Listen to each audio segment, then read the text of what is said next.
Hello friends, and welcome to another day of Crochet and Crime. My name is Hazy Baby, and on this channel I crochet while talking about crime.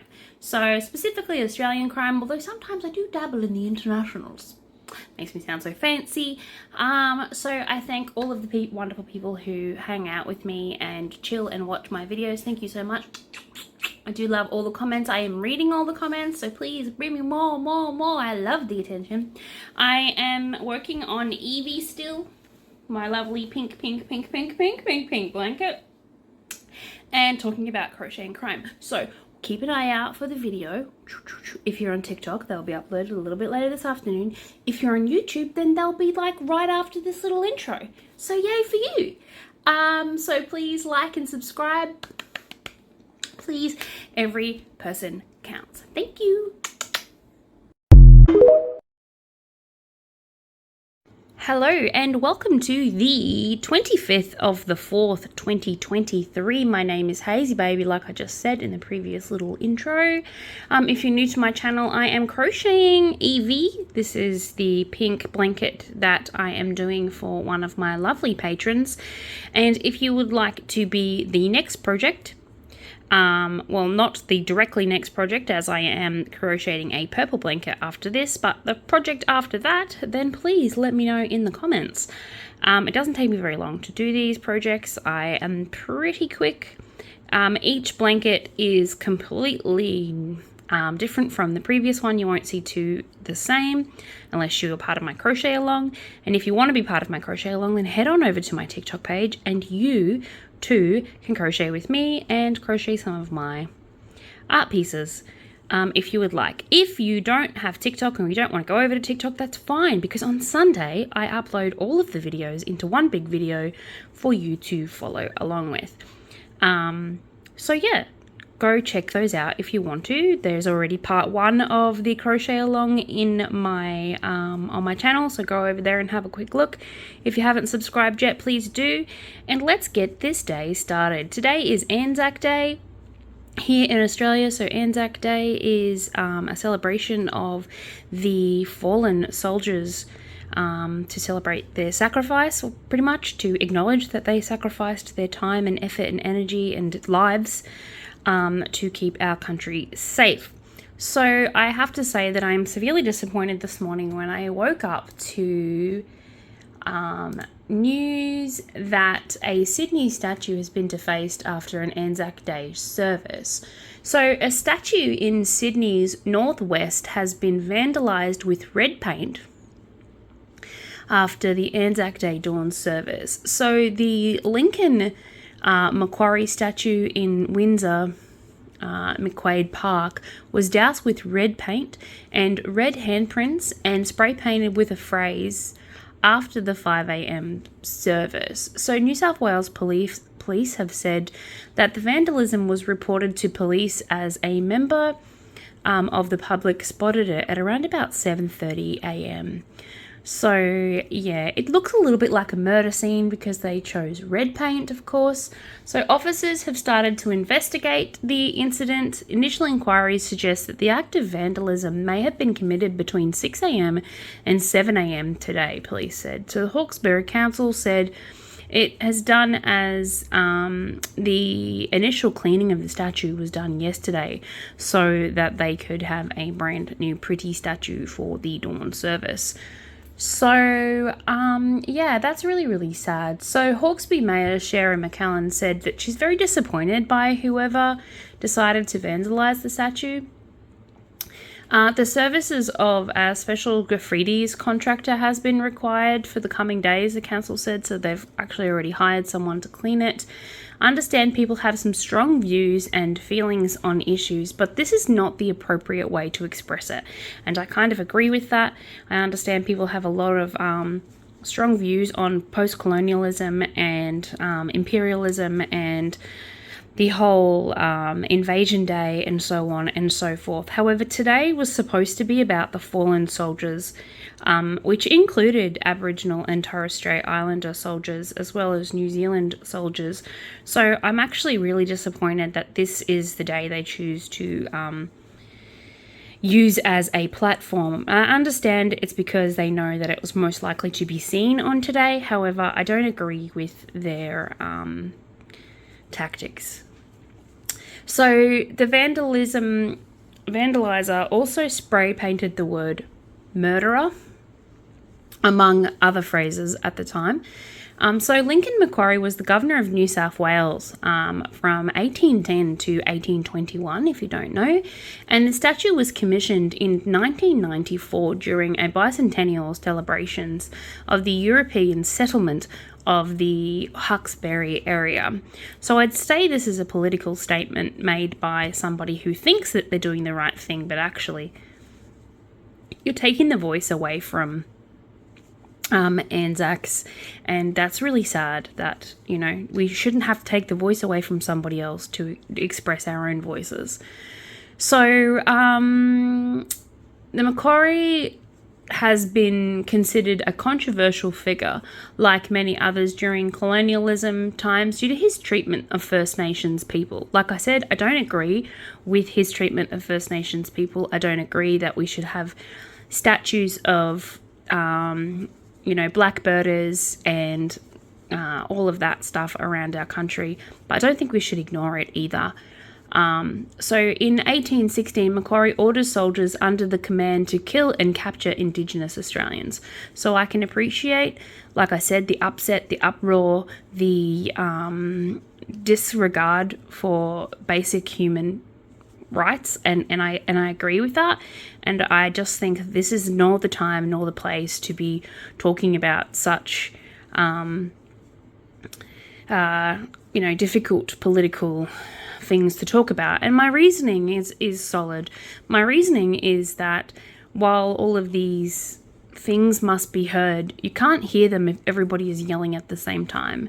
And today is supposed to be about the fellow Australians and New Zealanders who have died in their service to our country, our countries even. And so to take that away from them is silencing them. And they already sacrificed their life. They shouldn't therefore have to sacrifice their voice as well. And before everyone gets on a rant or gets upsetty spaghetti at me, because I do recognise that the majority of fallen soldiers were white European descendant Australians. However, there are also a fair amount of Aboriginal and First Nations persons in our military. So let's not take the voice away from one day to voice a concern of another thing. So anyway, I'll get down off my soapbox, but as a military wife, I'm very upset that this happened today, and I'm also upset because I really dislike the silencing of one person's to bring forward another issue. And my reason for that is I feel like when we talk about too many issues at once, nothing ever gets fixed. We just continually talk about issue after issue after issue after issue, and we don't actually do anything. It's a lot of talking, a lot of gas bagging, if you will, and not a lot of fixing of what is going wrong.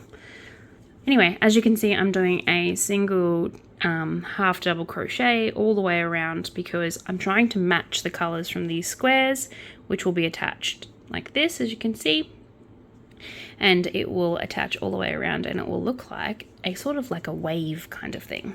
So yeah, let's move on from this story. Alrighty, so this next story is out of Melbourne, and two men are on the run after a car crashes into a business in Melbourne. So two men, like I said, are on the run after a car crashed into a business in Melbourne in the inner suburbs last night. So the business was significantly damaged after a car smashed into the side of a bakery on the corner of High Street and Clarendon Street in Thornbury just after midnight. Hold on a second. What did I do in this corner? 1, 1, and 1. All right, just going to turn my project around a little bit. Oh, this is the thing when it starts to get this big, is you start having to sort of negotiate it on your lap. And when you live in North Queensland, like I do, it's kind of hot. It's kind of hot. It's kind of a warm project to be doing. Okay, so police believe the offending vehicle was travelling south on High Street when it ran a red light and at the intersection before hitting a white Toyota Camry sedan. The impact forced the Camry into the front window of the shop, causing significant damage. And then the offending vehicle, the Toyota Corolla, came to a stop 400 metres away. Witnesses told police that two men jumped out of the crashed Corolla before fleeing the scene. The driver and the passenger of the victim's vehicle, thankfully, were not injured, and police are continuing to investigate that scene. This next story is a story out of Sydney about a gold-plated gun that's been seized at Sydney's airport and a woman has been charged. It's a very pretty gun, just saying. So a woman has been charged after she allegedly attempted to smuggle a 24-carat gold-plated gun into Australia. It's just a handgun, and I should say that when I say just a handgun, I don't mean to minimise anything. I just mean it's a handgun. So the 28-year-old US citizen was travelling from Los Angeles to Sydney when the weapon was allegedly detected by the Australian Border Force, or the ABF, officers in her luggage at the Sydney airport on Sunday. The gun is unregistered, and the woman did not hold a permit to import or possess a firearm within Australia. And as an Australian, I can say that we don't tolerate ignorance as an excuse. So ignorance is not an excuse. You will be fined. You will be prosecuted. It is up to you to know exactly what the laws are when you are traveling to another country. So, yeah. Authorities said that she's been charged under the Customs Act. Like I said, if convicted, she'll receive a prison sentence of up to 10 years. The woman was granted bail when she appeared in court yesterday, so she remains subject to a visa cancellation and removal from Australia, pending the outcome of her court proceedings. So I'm sure that's not the holiday she was expecting, although I don't know what she was expecting. She brought a gun into a country that doesn't have guns. So ABF Commander Justin Bathurst said, in combination of the officer's skills and sophistication of the detection technology, had helped stop a dangerous weapon from reaching the community. Time and time again, we see just how good the ABF officers are at stopping illegal and highly dangerous goods from crossing Australian borders. He said, and I will agree, Australia has one of the toughest borders to get into in the world. We don't allow very much into this country, and it is how we keep this country safe because we are so isolated from the rest of the world. We have to be extra careful. But we are extra cautious as well. Alrighty, let's move on from this story, and hopefully I will have more of an update for that story a little bit later in these series. And I have another gun story, this time also out of Sydney. So loaded handguns and drugs hidden in a compartment in a ute is what I'm talking about now. So a man has been charged after 2 loaded handguns and drugs were allegedly found in a hidden compartment in a ute in Sydney's west. Police went to a 20-year-old man's South Grenville home yesterday for a firearm probation order compliance search. So this person, that just means, for those of you who do not know, this person is already subject to search because they have been found with a weapon before, and therefore they are subject to search as part of their bail conditions. So that's what that means. So when the officers searched the men's bedroom, they allegedly found 3 mobile phones and white powder, which is believed to be cocaine. They have sent it off to the lab to get tested. I mean, it tested positive for cocaine at the scene, but they will be sending it off. This also sparked the crime scene warrant, where police searched the man's ute because they have a suspect cause to search his ute, even though the original stop and search was for his house. When they found the drugs and the money, they had cause to search his other personal property, which is the ute, which was parked in the driveway. Officers found a compartment in the ute, which allegedly contained 2 loaded handguns, ammunition, and more white powder, also believed to be cocaine. The all items have been seized and taken for further examination. So, yeah, well done, genius. It was also found with a whole bunch of little tiny baggies, just saying. The man was arrested and taken to Granville Police Station, where he was charged with various drug and gun possession offences. The 20-year-old man was refused bail and will face Parramatta Bail Court today. So, yay. I'm glad the system sometimes does work. See, sometimes works, which is good. Okay. So this next story is an update on a story I have previously been talking about. It is one where a man stabbed his wife to death and then killed his toddler and disposed of the toddler's body in the water. The police had found the body of the child in an alligator's mouth. So this story is out of America. So a Florida toddler found in an alligator's mouth died by drowning, police say, and the father has been charged with the murder. So they weren't sure when I first read this story.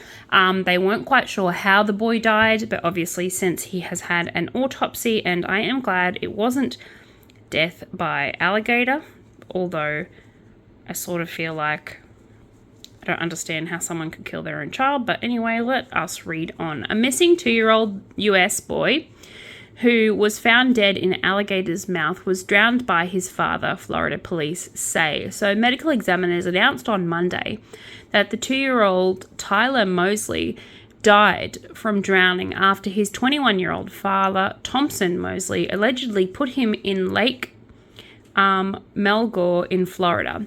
Mosley was charged on 2 counts of first-degree murder following the announcement. Police also alleged that he stabbed the toddler's mother, Persha Jeffrey, more than 100 times before allegedly killing the son. So taking the son down to the water and just yeeting him into the water, apparently. And just letting nature take its course. So they found his body inside the jaws of an alligator in Lake Maury the following day, and the alligator was euthanized on the spot, unfortunately, because they didn't know whether the boy was alive or not, and when he first was missing, they were under the hopes that he was still alive, but obviously he wasn't. He was already gone. So the lake was about 16 kilometers away from the boy's home. According to police, Mosley has pled not guilty to both charges of first-degree murder and will stand trial. So hopefully we'll get some more information about that as it comes along. But like I said, that was just a quick update on what is happening in that case. So if you're following and if you don't know what I'm talking about and you want more information, then go back and have a look at one of my other videos and you'll see there's updates in there. Lots and lots and lots of updates. Okay. So this next story is also out of America, and it's about a popular celebrity. Well, somewhat popular celebrity, just depends on what kind of TV shows you watch. I personally don't watch TV. I don't have time. I crochet, I write. I listen to a lot of crime podcasts, but no, I don't really watch too much TV unless my daughter is watching it. So I can say I've watched the entire season of Brooklyn Nine-Nine, but and Rick and Morty, because my husband is obsessed. But I have not watched much other TV, to be honest. It's just been on in the background. So I do know the actor that this is about, and so I can at least comment on that. So that 70s show star Danny Masterson. So he was the guy who played... Oh my God. Who did he play? He played the... God. He played the stoner friend who lived with the main character. See, that's how much I don't watch the show. I've got a Fuzz? No, Fuzz wasn't his name.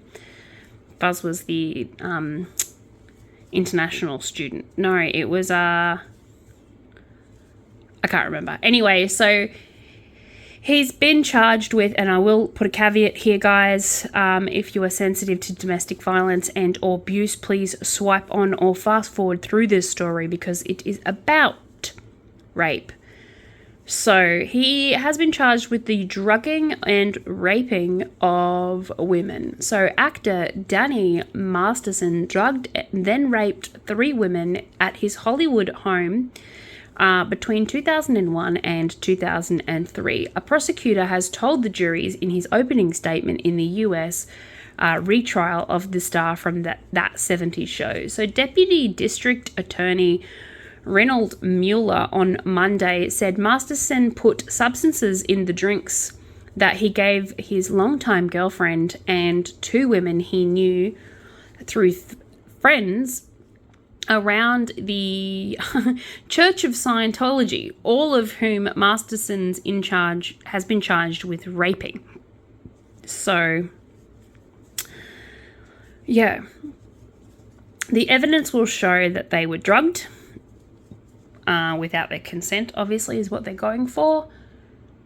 Masterson has pled not guilty, and his lawyers, who will give their opening statements later today, have denied any assaults took place, saying that the accusers' decades-old accounts are full of inconsistencies and are not credible. Well, they wouldn't be credible if he would drugged them, because memory is a fickle thing, and the thing about memory is, at the best of times, it doesn't retain all of the information. So when that memory is being stored, is being tainted, and is fractured and missing parts, it would be inconsistent. Because I bet if I asked you what you had for breakfast 3 days ago, you wouldn't be able to tell me. Unless you have the same thing for breakfast every day, or it was a traumatic event. And if it was a traumatic event or a wonderful, joyous experience, you wouldn't exactly remember everything, like the color of the bowl, or the size of the spoon that you chose, or how hot it was, or every word of that conversation. And so memory is very unreliable at the best of times, like I said. So in a traumatic situation, it's even more unreliable, and then add drugs to that and you have the complex layer of complete unreliability. So if anyone would like to know why I know so much about this, it's because I'm an academic, whoop whoop, and I also love to talk about truth and memory and all of that fantastic, fascinating stuff, especially when it comes to memoir and autobiography. So I know I segued there into more about me. Let's talk about me, but it is my channel and I will. So there has been, like I said, it's unfair to say that they're not credible because they don't really have much memory, so it's hard to say what is and what isn't credible. So a mistrial was decided on all 3 counts, and at the end, Masterson's first trial in November, when jurors told the judge that they were hopelessly deadlocked. And I can appreciate why. It's very difficult. So the direct discussion of the drug element was missing from the first trial, and Mueller instead having to apply in through the testimony of the women who said were woozy, disorientated, and at times unconscious. So like I said, you can't have a memory of an event if you're not conscious. On the nights that they described the actor raping them, which is what he was relying on. He was relying on them being unconscious and not having the ability to have recall. So yeah, I feel really sorry for them, and I really hope that he is convicted of this crime. So Los Angeles Superior Court Judge Carleen F. O'Donnell is allowing to direct assertion in the second trial. So in other words, she's allowing the the assumption that they were drugged. So actor 47 could get 45 years in prison if he's convicted, and I really hope that if he did this, he does get convicted. Masterson, who's been free on bail since his 2020 arrest, sat at the defense table with a large plethora, basically, of supporters behind him, and who also sat through his first trial. So obviously he has a bunch of followers, which is lovely for him. They included his wife, model and actress Brigitte Philippe, his sister-in-law and actress Mackenzie Philippe, and his brother and actor Christopher Masterson. So actor Leah Remy, a former Scientologist who has become one of the church's most vocal opponents on social media and through TV series, she hosted featuring former members, sat in front of the row of the courtroom to support Masterson's accusers. So I think what they're going with here is, we all know that Scientology is one of those religions in which people are adamant that it's a cult, and there's been lots of speculation, and it's not exactly the easiest religion to follow, and therefore there is a lot of controversy that surround it. So I think what they're going with here is he is building his case on the fact that they are... There's a lot of conspiracy theories on Scientology is what I'm trying to say, and he is building on that unreliability of conspiracy theorists, which is really, really sad, because just because you're paranoid doesn't mean it didn't happen. And so, again, like I said, I could talk about this for hours, and I have contemplated doing a podcast on my thoughts on memory and trauma and sexual assault. So if that's something you'd be interested in listening to, please let me know in the comments, because I would really love to talk about it. So Mueller said that he will call an analyst from the police toxicology unit who will tell you how some of the most common drug-affected sexual assaults occur, and some of the most common date rape drugs and how they work, and how quickly they're metabolized, and what side effects look like. Because obviously there is no blood work done on these victims straight afterwards, but they have put 2 and 2 together and it equaled 4, and so they'll be bringing forward experts to testify on the symptoms these women presented and how that is related to which drug, which will be very informative. So Mueller spent much of his presentation on Masterson's longtime girlfriend and actress and model who says will testify that their relationship had grown increasingly physical and sexually abusive before he raped her in December of 2001, so 2001. After dinner, she recalls getting up to leave, and then she absolutely has no memory at all after that. The last thing that she remembers until she woke up the next afternoon is being in bed naked and alone. So it certainly sounds like a date rape drug to me. He says she will testify that Masterson laughed as he admitted to having sex with her when she was unconscious. So even if we just base it on that, that's rape. Over 5 to 12 juries voted to find Masterson guilty on this count in the first trial. Even fewer voted guilty on the other 2, and that is the reason why he got a mistrial. So the women have all agreed to testify again, and I say kudos to them, because it's hard to... I've been to court, and it's hard to step up, and it's hard to sit there and be treated like you're the villain. So I say to them, good luck, and I think they're brave, and I think it's very difficult to be tried in the media as well as in the court, and I have no idea how they do it, but there's no way that I could do the media as well as court. So good on them. And in my case, I actually allowed him to plead to a lesser charge so that I wouldn't have to be in court. In all fairness, I was 11 at the time. So obviously my passion for truth and memory comes from experience, and yeah. So Like I said, this one is a bit of a long video, and I apologize for that, but that's just because I'm super passionate about this subject, and therefore I tend to get a little bit thrown off. So where were we? The Church of Scientology has made a statement in the women's testimony saying they have no policy on prohibiting or discouraging members of reporting criminal acts, conducts of Scientologists or of anyone to law enforcement. Quite the opposite. The church policy explicitly demands that Scientologists abide by the laws of the land. So like I said, I think that's where they were going in that court case. So I'm going to move on from this one now, but please, like I said, if you do like this kind of content, you do like hearing about truth, memory, and that kind of stuff, I will gladly start a podcast. I will gladly start talking about that stuff. So yeah, just write in the comments if you think that is something that you would love to hear, and I will start picking a day in which I can crochet and talk about the crime of trauma, specifically sexual trauma, and yeah, let me know. All right, let's move on to the next story. Alrighty, so back to Australia. We have a man jailed for driving into and assaulting police in a stolen car while high on drugs.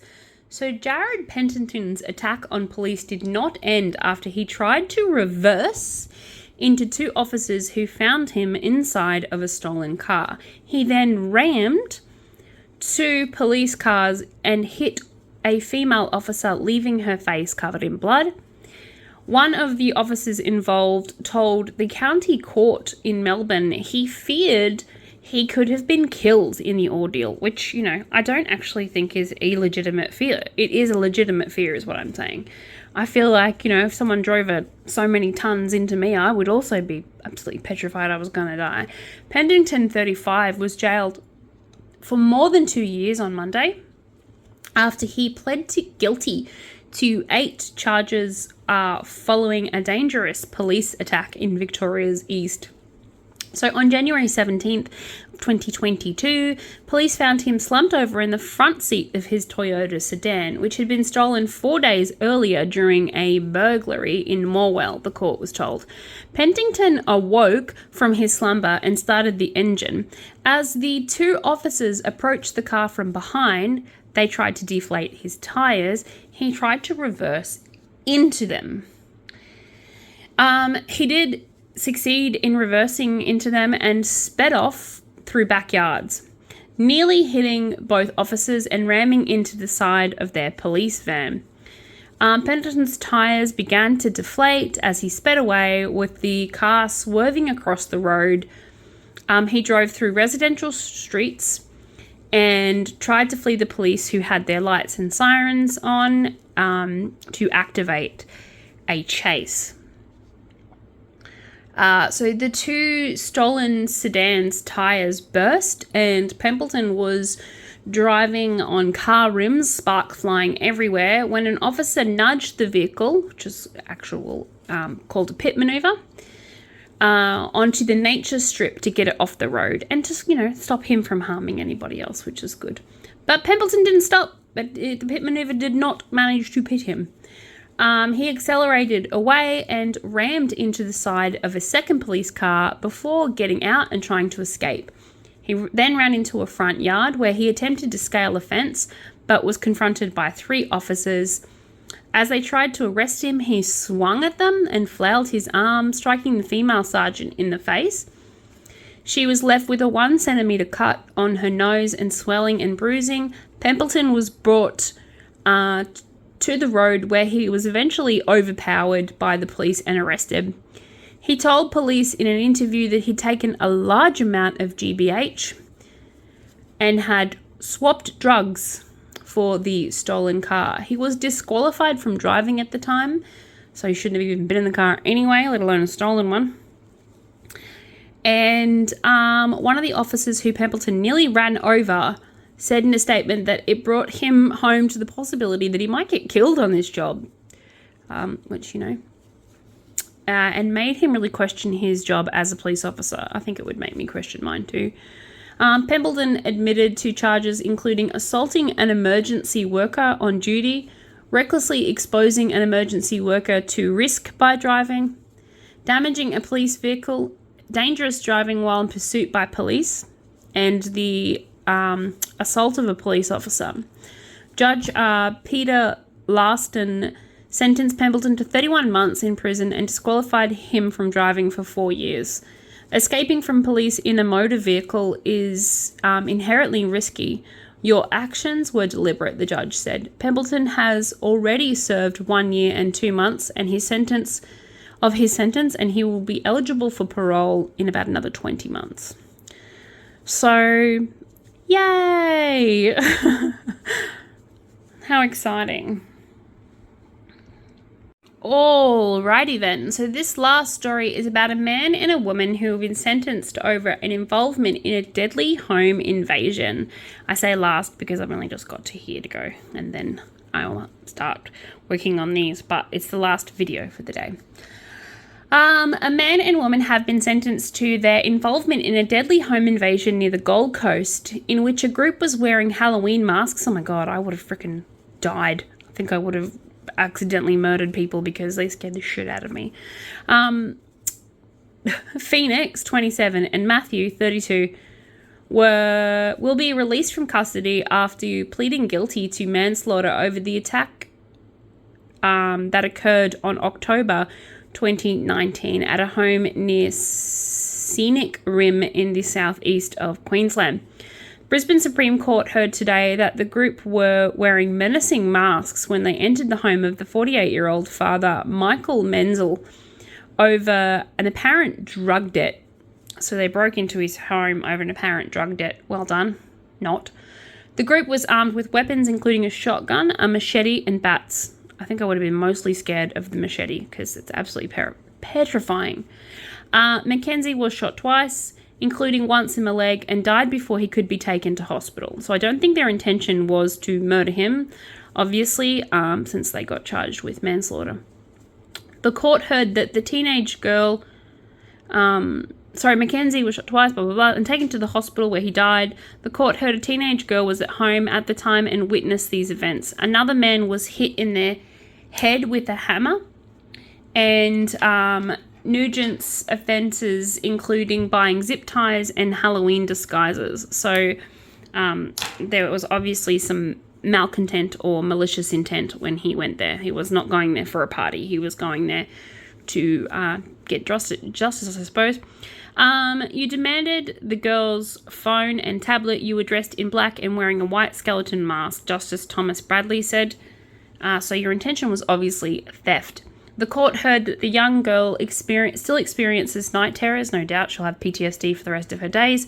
And Taylor was accused of setting fire to a car used in the home invasion. The judge took into account that both co-accused had spent 3.5 years in pre-sentence custody, and Taylor and Nugent were both sentenced to 5 years in jail, but with consideration of other factors, both will be released from custody from today. They were given suspended sentence and prohibition conditions. So they had murdered someone and got given manslaughter. Obviously, there must be more circumstances to this story than we are privy to.